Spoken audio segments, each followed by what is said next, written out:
Pengelola objek wisata Pantai Lampu, Kecamatan Longa, Kabupaten Aceh Besar menjadi destinasi wisata keluarga, khususnya pada hari-hari Sabtu dan juga hari Minggu.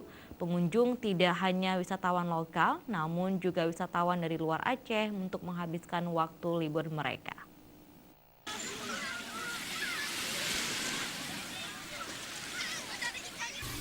Pantai Lampu menjadi destinasi objek wisata pantai di Aceh Besar yang cukup diminati wisatawan lokal dan luar Aceh. Libur Natal dan Tahun Baru menjadi pilihan bagi Ramli bersama keluarganya untuk menghabiskan waktu libur di penghujung tahun di Pantai Lampu ini. Pria yang berasal dari Medan, Sumatera Utara ini sengaja mengajak keluarganya ke Aceh untuk menikmati keindahan Pantai Lampu. Ia sangat menikmati keindahan Pantai Lampu dengan pasir putihnya ditambah lagi air yang jernih, lingkungan hijau yang bersih. Indah. Oh, indah. Indah ya. Mantap. Mantap. Pantai Lampu. Oke. Oke ya. Abang dengan siapa kemari, Bang? Saya dengan keluarga nih. Hmm. Saya lagi main-main tuh di pantai. Oh, iya.